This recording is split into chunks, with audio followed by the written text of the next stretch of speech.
The bones were not arranged side by side, as lovers might lie in death. They curled toward one another, half embraced, half fused, spines distorted into the arc of a question no historian could answer. Beneath the damp, ossified dirt of a forgotten royal crypt, two bodies had long decayed into one myth. A girl too young to understand shame, and a boy too adored to escape it. Their tomb was not a tomb, but a sealed confession written in bone and rot. The air around the grave had gone still, as if silence itself recoiled. Her name is remembered only in relation to his, her portrait erased, her poems unwritten, her affections redirected like a weapon against her own flesh. The sickness did not begin in her womb, nor in her brother's hands, but in the corridors of power that saw beauty not as grace, but as currency. Their childhood was a theater where innocence was a costume, and the play, written by bloodlines and ambition, left no role for purity. They were not siblings in the eyes of the court. They were symbols, and symbols are meant to be defiled. One kingdom whispered that it was love. Another hissed that it was treason. The truth, as always, lay shivering somewhere in between, in a locked chamber, in an unopened letter, in the gentle brush of her hair, across his shoulder. But what history could not forgive, it could bury. Together. And yet, this story is not about death. It is about the long disintegration of identity under the weight of monarchy, the slow grooming of a girl until she no longer knew the boundary between devotion and degradation. We tell you this not to disturb you, but because we care for you. In a world where power is often worshipped and truth discarded, stories like this remind us what silence can cost. Before we begin the story, tell us, where in the world are you watching from, and what time is it there? Now grab your coffee, and let's get started. She was born into velvet and surveillance. The cradle had no blanket, only embroidered expectations. Her first breath was not hers to keep. It was catalogued, weighed, and passed through the breathless mouths of courtiers who knew what her birth meant. A political ligament, a symbol of fertility, a future bargaining piece. Her mother bled for hours to deliver her, and no one asked if she cried. The palace into which she arrived was not a home. It was an organism, self-replicating, ever-watching, dripping with ritual and danger in equal measure. Walls whispered in Latin, ceilings stared down in painted judgment, and servants floated like ghosts, always listening, never forgetting. Within this cloistered theater, children were not raised. They were sculpted, and she, the second-born, the girl, was not sculpted for leadership. She was sculpted for softness, for sacrifice, for obedience that could be mistaken for grace. Her brother arrived 2 years later, swaddled in fanfare. Where she had been a curiosity, he was a coronation. From his earliest days, he was taught that he was not a boy, but an inheritance, not a soul, but a lineage wrapped in flesh. And though they were siblings, their upbringing was never separate. They were kept in tandem like matched hounds, dressed alike, posed alike, paraded together as a single entity, two faces of one dynastic coin. They shared tutors, chambers, governesses. They breathed each other's air, not out of love, but design. The court saw in their unity a purity it could manipulate. Rumors whispered that the queen, paranoid of foreign bloodlines, encouraged their closeness deliberately. Better the throne remain contaminated by blood than by outsiders, she was said to mutter behind a fan of raven feathers. Her obsession with lineage metastasized into obsession with control. She charted their playtime as she would a military campaign, each moment catalogued for potential impropriety or promise. As the children grew, the line between affection and possession blurred. They learned early that love was performance. A lingering touch was celebrated if witnessed, a private smile punished if misinterpreted. Courtiers would gather around the young siblings as they read poetry to one another or played the clavichord, their innocence consumed by the gaze of those who wished to see what they feared most, signs of an unnatural bond. But fear, like mold, flourishes best in damp secrecy. The princess, by her 12th year, was fluent in Latin and terror. She had memorized scripture, etiquette, and silence. Her body, not yet blooded by womanhood, was already the subject of negotiation among distant princes and closer predators. Her brother, 2 years her senior, grew taller, colder, and lonelier, caged not by iron, but by attention. When he looked at her, he did not see his sister.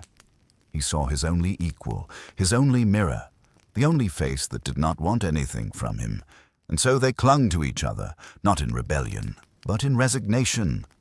Their bond, originally shaped by architecture and surveillance, began to calcify into something less innocent. Whether they felt love or loneliness or manipulation is a question no historian can answer. All that can be known is that their proximity, enforced since birth, became their only comfort. And comfort, in the absence of autonomy, becomes compulsion. The monarchy, blinded by ambition and paralyzed by fear of outside influence, did not notice the rot forming beneath the gilded wallpaper. Ministers saw the siblings' closeness and mistook it for loyalty. The queen, aging and hollow-eyed, dismissed murmurs as jealousy. Only a few noticed the changes, the prolonged silences, the increasingly locked doors, the way the princess flinched when praised, or the way the prince's hand hovered too long over hers. But in royal courts, truth is not spoken, it is insinuated. And insinuations, unlike facts, do not require evidence to spread. A servant's glance, a bishop's sigh, a misread verse from a bedtime psalm, all became kindling for a rumor too terrible to say aloud, but too delicious to deny. Something was happening behind those draped walls, something that made the tapestries shudder, something that could not be undone. In a different world, they might have been pulled apart. In this world, they were pushed further together. The slow undoing of the human soul does not thunder, sigh, it rusts. By the time the princess bled for the first time, she no longer belonged to herself. Her womanhood was neither private nor sacred. It was a date marked on a state calendar. The queen had prepared her for it with the reverence of a funeral. Herbal tonics, ritual baths, whispered warnings cloaked in ecclesiastical shame. When the moment came, scarlet, sudden, absolute, it was met not with tears, but applause. She was ready. For what, no one said aloud. But her body knew. Somewhere deep in her marrow she understood that she had crossed an invisible threshold, one from which no girl ever returned. The prince was there when it happened. Not in the room, perhaps, but nearby. Too nearby. He noticed the change before anyone spoke it. Her eyes, once glassy and open like cathedral windows, became veiled. She looked at him less, then more. The air between them thickened. Their childhood jokes curdled. They no longer spoke in front of others, not out of secrecy, but to preserve the sanctity of their shared silence. Each understood something terrible was blooming, and neither had the vocabulary to bury it. He, too, was unraveling, but more quietly, more insidiously. The crown he had not yet worn already coiled around his thoughts. Dreams turned violent. His tutors noticed his sudden interest in genealogies and deformities, in ancient laws that permitted royal siblings to marry in empires long vanished. He read obsessively about Egypt, about divine bloodlines, about gods born of brother and sister. At night he prayed not for purity, but for permission. Permission to want, permission to claim. No one dared intervene. The queen, who saw the court through the fog of tinctures and holy visions, began to refer to her daughter as my second womb. Her eyes no longer focused. Her voice was a ribbon of superstitious dread. The king, distant, military, irrelevant, kept to his campaigns, unaware that his heirs were not maturing, but collapsing inward like a dying star. The princess began to suffer from waking dreams. She would freeze during meals, fork suspended mid-air, lips trembling as if remembering something not hers. She drew symbols in her prayer books, twins entwined, serpents eating their own tails, hearts pierced by mirrored arrows. Her hair fell out in clumps. She developed a tremor. When the bishop came to hear her confession, she could not speak. Her mouth opened, but the words hid like children under a burning roof. No one told her what was happening because everyone already knew. They still played their roles. Banquets, ceremonies, painted smiles stretched over broken bones. The prince escorted, her arm in arm, their movements choreographed to resemble grace. But there were moments, small, cracked glass moments, when the truth screamed through. A glance too long, a hand brushing her back before retreating. The way he looked at her, not with lust, but with ownership. As if she were not his sister, but his kingdom's only safe harbor. He once wrote her a letter, unsigned, slipped beneath her pillow. Its words have been lost, but her reaction was not. She fainted at mass the following day. When revived, she wept without reason, lips bitten through with red foam. Some called it madness, others devotion, but neither were correct. It was indoctrination.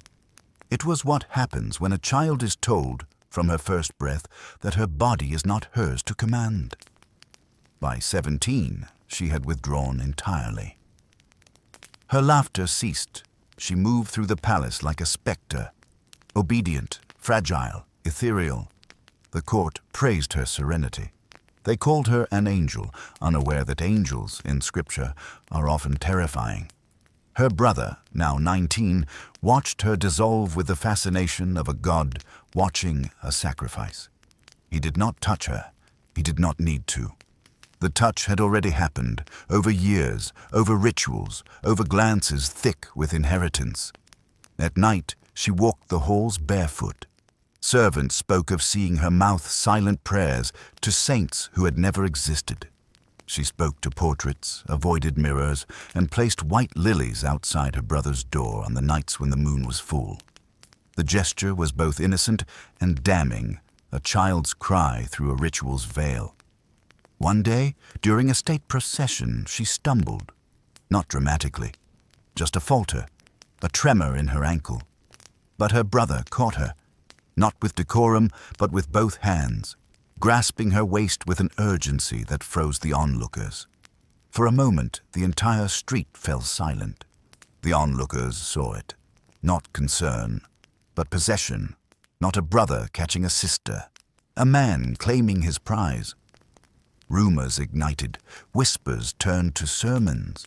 A foreign ambassador described the princess as ethereal, yet imprisoned within a gaze not her own. A duchess refused to dine at court. A priest refused to give the sacrament, and still no one intervened, because the royal bloodline mattered more than the girl carrying it. Her body was now a relic in waiting. The prince spoke of seclusion, of keeping her away from dangerous suitors, of founding a new order of purity. His words were cloaked in piety, but his gaze betrayed him. He began quoting scripture that blurred sin and sanctity. He surrounded himself with scholars of alchemy, with astrologers who claimed their bond was written in the stars. He believed what he needed to believe, that God had sanctioned this, that the crown demanded this, that her silence meant consent. She did not run, she did not scream. Grooming never teaches escape, it teaches surrender. And so she surrendered, not out of love, but erosion. Bit by bit, her selfhood was carved away by expectation, isolation, and the worship of a brother who no longer saw her as human. She began signing her letters only with initials. By then, she had no name left to lose. Death arrived long before the body ceased. It began not with blade or poison, but with isolation, deliberate, layered, ritualized. One winter, the princess vanished from public life entirely. No explanation was offered. The court was told she was unwell, in prayer, in preparation. Her chamber doors, once opened for ceremonial inspection, were sealed. Her windows shrouded. Her voice, if it was ever heard, never traveled beyond stone. She had become an offering. The prince announced her retreat in solemn tones, his words lacquered with religious gravitas. "She seeks divine clarity," he said to the bishop, to the ministers, to the foreign spies who scribbled feverishly behind lace fans. But in truth, her clarity had long since dissolved into visions. The world behind her eyelids had grown louder than the one beyond the glass. She spoke now only in riddles. She fed her pet birds crumbs shaped like crosses. She began plucking out her own hair and placing it beneath her brother's pillow, strand by strand, like a child returning offerings to the god that devoured her. The queen died shortly after. Some said it was pneumonia. Others whispered it was poison. Her body was barely cold before the prince declared mourning, not for his mother, but for the sacred bond between siblings now, sanctified by divine separation. He wore black not in grief, but in ceremony.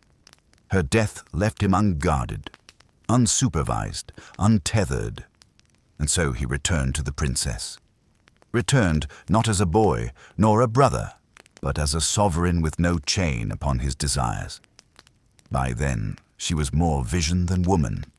Her skin had gone translucent. Her wrists were bruised from unseen impacts. Her voice, when it came, was slow and sing-song, like scripture spoken backward. No one could tell if she recognized those around her. She was led by hand like a sleepwalker, her fingers curling around invisible relics. Some claimed she believed herself a saint, others a corpse already buried. It was in this fugue state that he began the preparations. No wedding, no coronation, no proclamation, just the slow, terrifying unfolding of ritual disguised as protection. He declared she would never marry, that no man was worthy, that she would remain within the palace as a vessel of divine femininity, guarded, kept, revered. The court swallowed his words, unable to question a crown that had become a mask for madness. And then the bleeding began, not from her womb, but from her ears. It started on the second night of the harvest festival. A servant, entering to light her chamber's incense, found her kneeling in the corner, eyes rolled skyward, twin red rivulets streaking down her neck. She did not speak. She only whispered the word unworthy until her voice cracked like old glass. Physicians were summoned. Leeches applied. Scriptures read. Nothing helped. Each morning, a new symptom. Blood from the nose, blood from the eyes, blood between her toes. The body was exercising something unspeakable, lodged too deep to remove. The prince forbade further medical inspection. He claimed her suffering was holy. "This is a sacred illness," he told the bishop. "Let her bleed until the stain is gone." But the stain was his. One night, during a lunar eclipse, he called for her. He dressed in ceremonial robes, stitched with symbols from forgotten cults. He lit candles shaped like inverted lilies. He bathed her feet in myrrh. Then he took her hand and pressed it to his chest, over his heart, and whispered something only she heard. What he said has never been recorded. But that night, the palace dogs howled until dawn, and every mirror in the east wing was found shattered. From that moment, she stopped eating. The body, starved of both food and will, began to disassemble itself. Her spine curved like a bow. Her hair fell in sheets. She began vomiting black water. She had not been poisoned in the traditional sense. Her death was no act of treason, but devotion. Slow, sacred, supervised. The courtiers looked away. A week later, the sky broke open with a storm unlike any in memory. Thunder shook the stained glass loose from the chapel. Statues split at the neck. The trees bent like supplicants in agony. In the eye of the tempest, She lay dying, not in a bed, but upon a marble slab surrounded by candles. Her brother knelt beside her, hands clasped as if in prayer, though his eyes remained fixed upon her mouth, waiting for a final benediction that never came. She died at midnight. Her final breath was described not as a sigh, but as a soundless scream. No one knows what she saw. Her eyes did not close. Her hands remained lifted, not in protest, but in surrender. The prince did not weep. He rose and ordered her body to be embalmed, not in the Christian manner, but in the style of ancient Egypt. Her organs were removed and burned, her face covered in wax, her heart sealed in lead. The church protested, the court murmured, but no one stopped him. By now his madness was mistaken for holiness, and then came the final desecration. He had her buried with him, alive, not in flesh, but in plan. He had already constructed his tomb years prior, in secret beneath the palace chapel, a double sarcophagus designed for two. She was laid within first, wrapped in linen, her arms crossed, not as a nun, as a bride. Then he sealed the chamber. He declared it a marriage beyond death. The clergy objected. He silenced them. The nobles whispered. He banished them. Only the commoners, gathered outside the iron gates, dared speak the truth aloud, that she had not died of illness, that her sickness had been groomed, cultivated, ritualized, that she had been sacrificed, not by knife, but by affection, twisted into chains. The prince would live another 7 years. He never married. He never fathered children. His rule was marked by silence, by candle-lit masses, by portraits of her face in every chamber. In each, her gaze looked elsewhere, upward, inward, never toward him. When he died, the court did not mourn. They buried him beside her, as he wished, but not all stories rest in peace. Some rot louder than the living. The palace doors closed with a thunderous finality, but outside, the world convulsed in uneasy whispers. The death of the princess and the peculiar burial with her brother rippled through the kingdom like a stone cast into still water, its concentric waves unsettling the surface of tradition and silence. Courtiers who had once bowed with practiced ease now exchanged furtive glances, their eyes hollow with unspoken dread.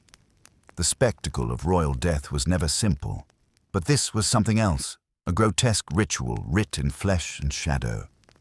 The masses, far removed from gilded halls, perceived the event as a dark legend made flesh. Peasants in distant villages spoke of the twin ghosts sealed together beneath cold stone. Traders from foreign lands brought tales of a princess whose beauty was both her blessing and her curse, chained by blood and buried in a crypt designed for two. This narrative became a whispered curse, carried on the wind and embroidered into folk songs sung beside dying hearths. The church, once the unchallenged arbiter of morality and death rites, found itself fractured. The bishop, who had reluctantly witnessed the embalming and burial, grew pale and silent. His sermons, once fiery with divine certainty, faltered into ambiguity. How could a body so carefully preserved, her heart sealed in lead, her flesh embalmed like a saint, be reconciled with the Church's doctrine? Was this sanctity or abomination? Was this death a martyrdom or a desecration? Political factions seized the moment to weave their own webs of influence. Some whispered that the prince's madness had compromised the throne itself, that the kingdom teetered on the brink of chaos. Others claimed the burial was a cunning display of power, a symbol that the bloodline was inseparable, untouchable, and eternal, even beyond death.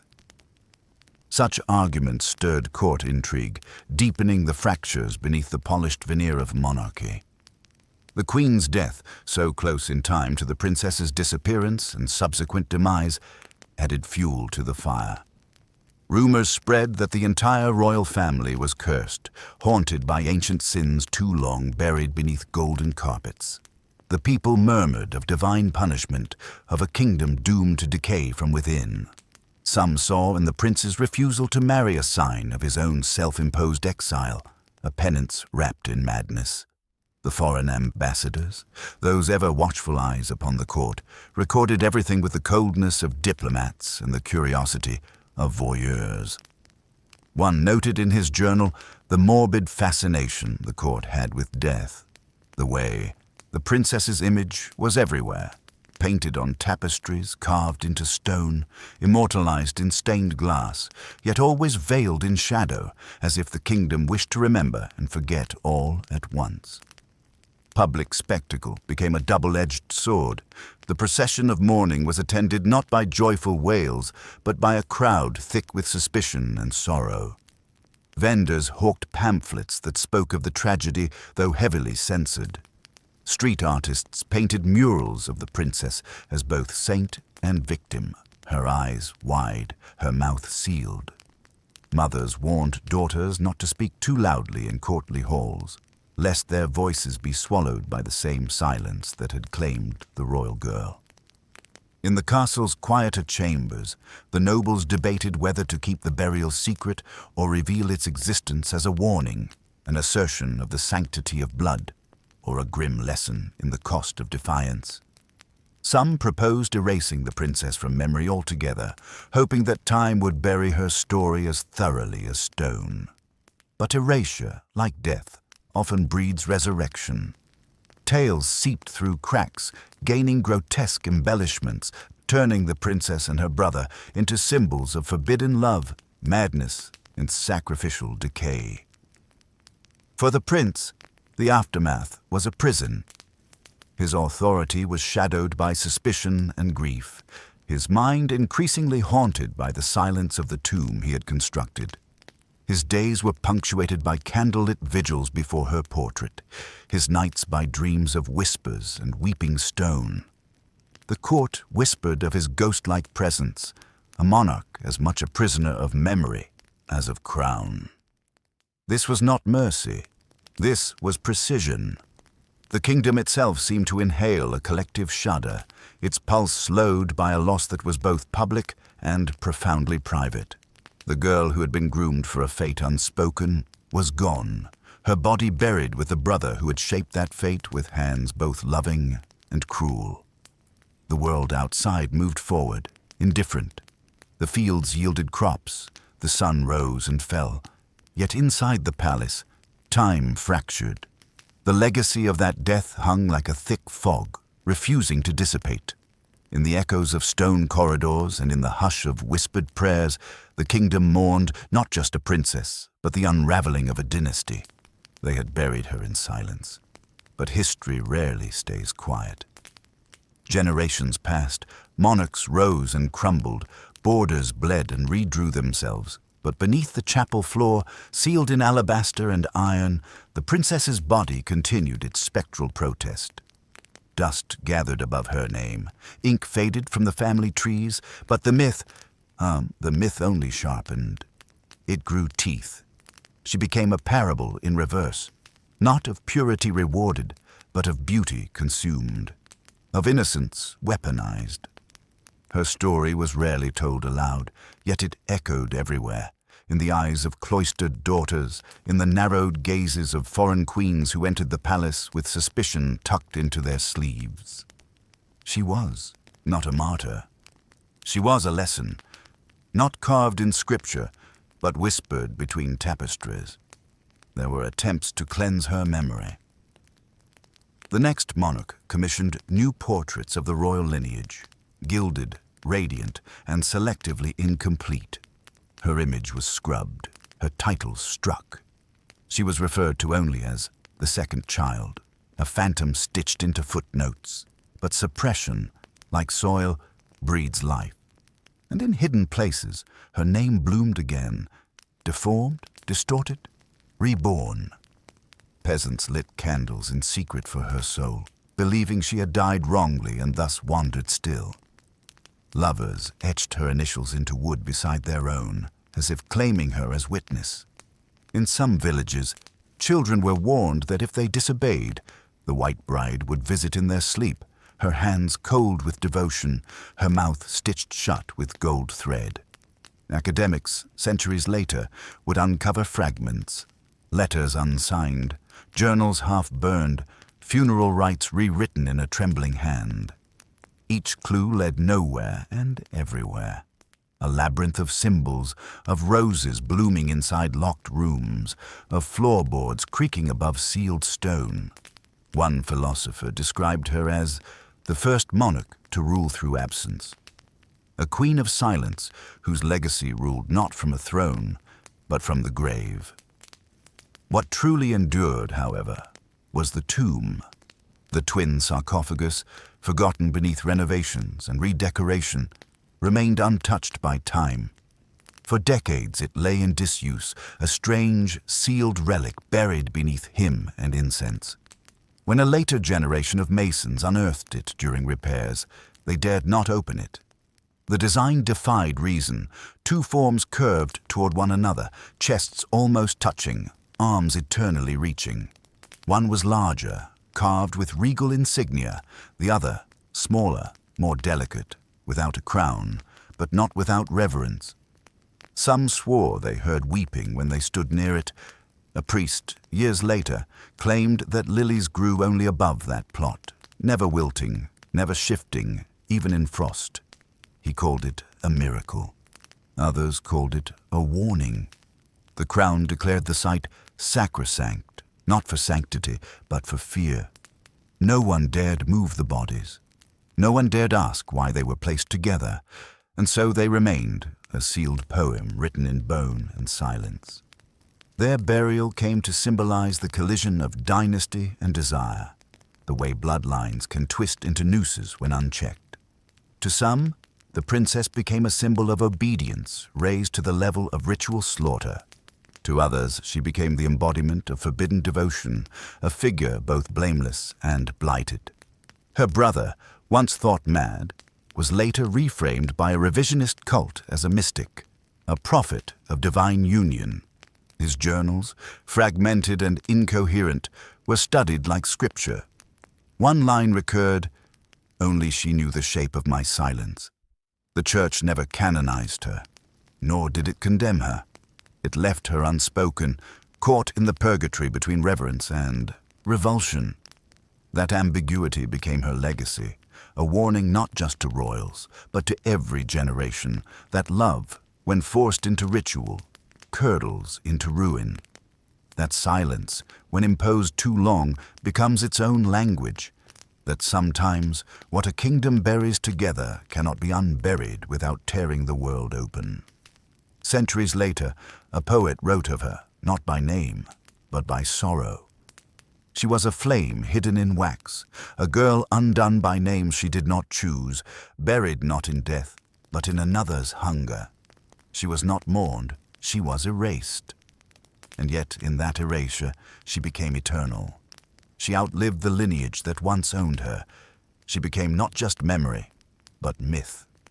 Centuries had passed since the final stone was laid atop the crypt, sealing their legacy in darkness. Dust became sediment, and sediment became memory. The name of the princess had nearly vanished from court records, written in careful ink, only to be crossed out by time and discretion.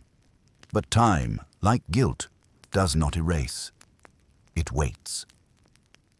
It was in the late 19th century, during a wave of archaeological zeal that swept through the forgotten royal cemeteries of Eastern Europe, that the tomb was uncovered.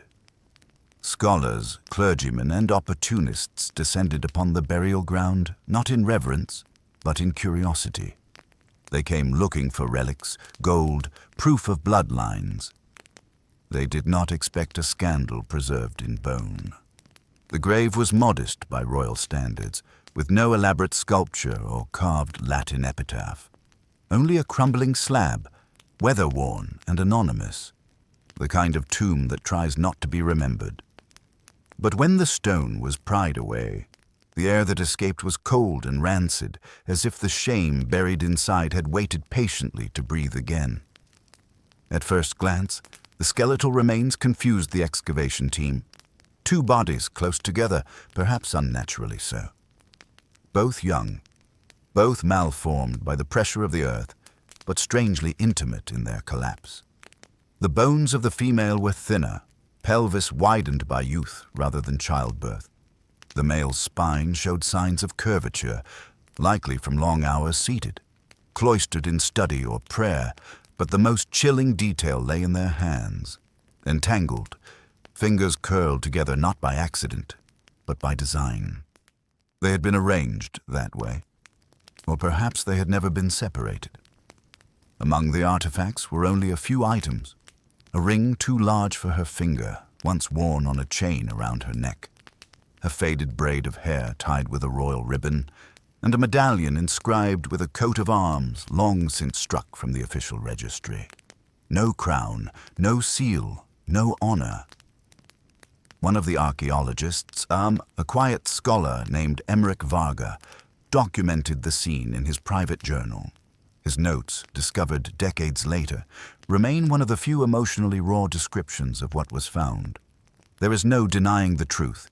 These were not simply siblings, but prisoners of a dynasty that fed on itself. Their pose is not restful, it is pleading. It is as though they died still reaching for one another, or begging forgiveness no one ever gave them. I fear we have not exhumed bones, but a curse. The church immediately intervened. News of the incestuous rumor, now bolstered by the findings, threatened to tarnish centuries of sacred monarchy.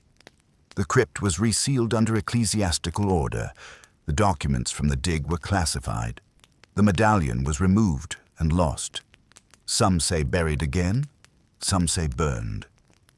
And the bodies? Some whisper they were quietly reinterred in separate graves under false names. Others say they were kept together, sealed in a coffin deeper beneath the earth, where no one would dare disturb them again.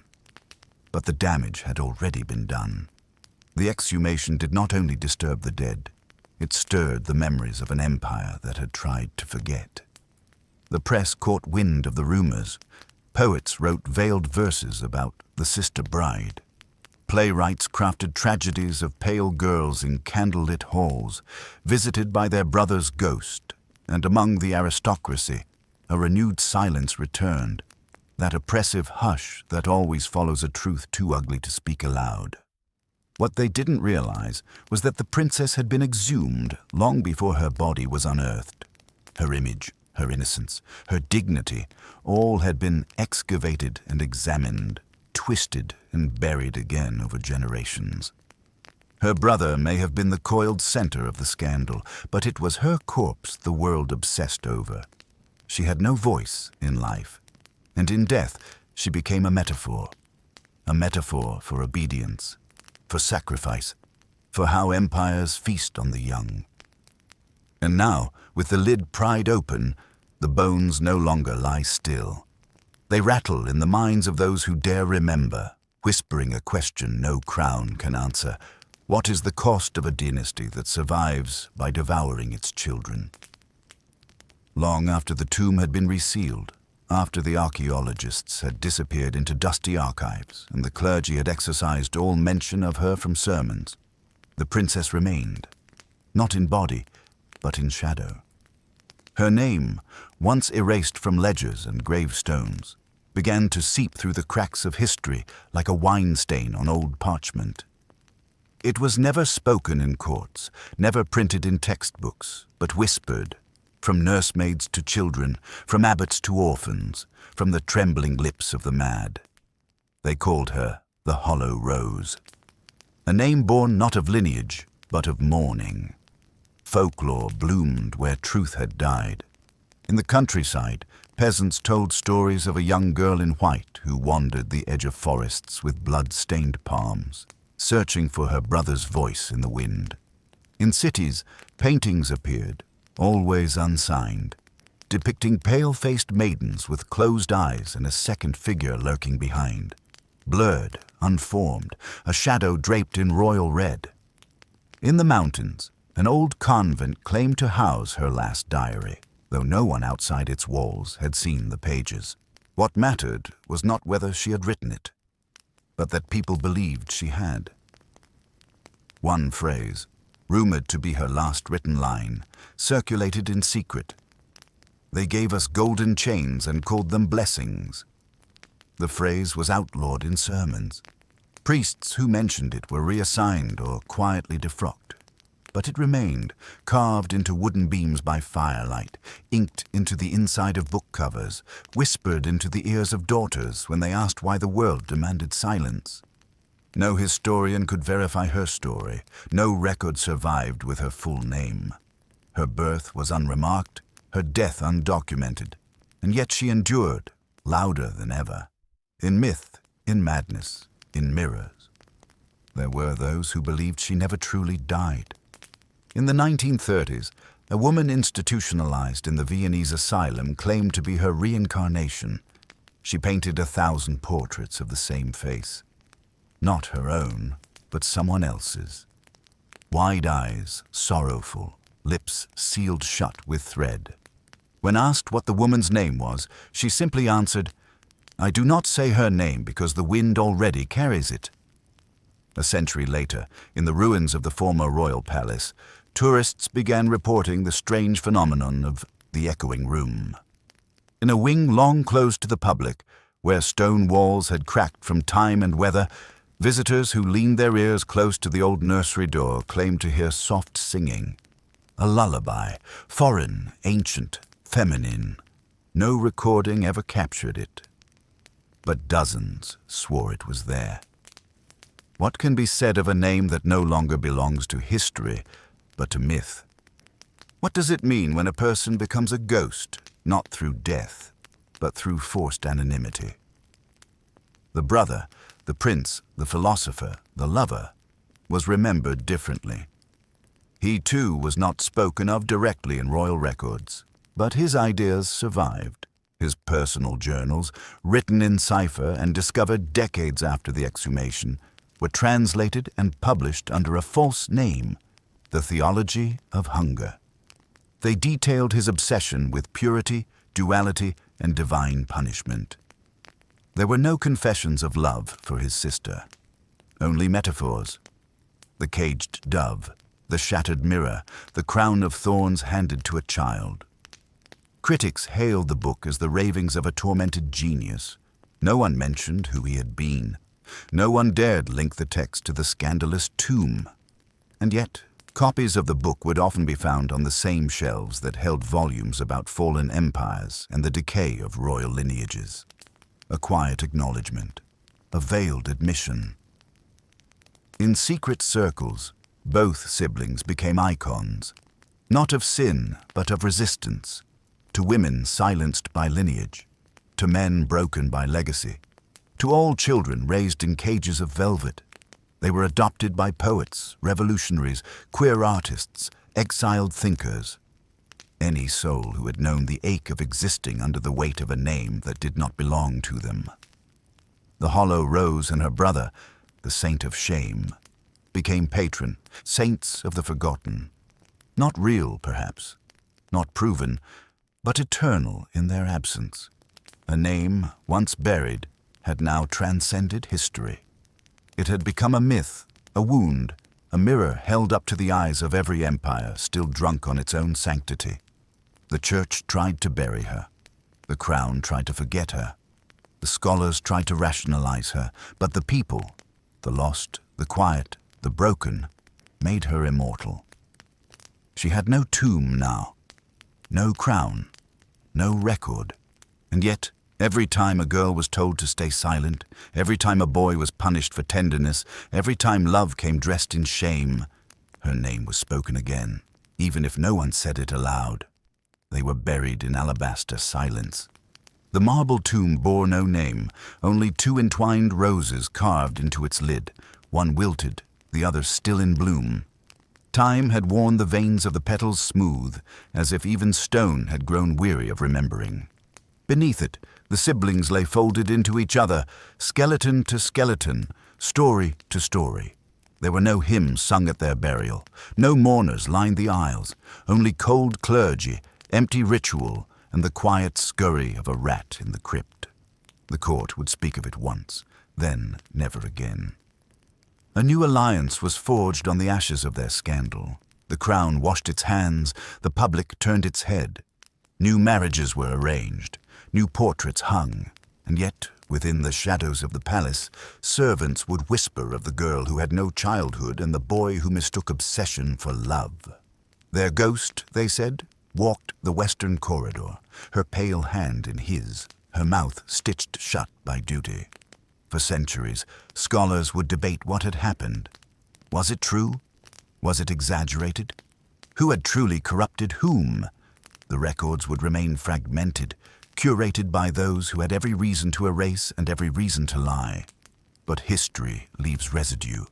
A locket found in a collapsed chimney decades later bore her initials and a single strand of his hair. A letter, hidden behind a false panel in the nursery wall, revealed verses too intimate to be anything but confessions. And in the margin of an old prayer book, preserved in the royal archives, someone had written in trembling ink, "We were taught to love as pawns, but we died as prisoners." It is not a happy ending, nor is it a tragic one in the way tragedies are usually told. Because this story was never really about two people. It was about the machinery around them, the court, the crown, the centuries-old rot disguised as tradition. A system where daughters were not daughters, but leverage. Where sons were not sons, but heirlooms.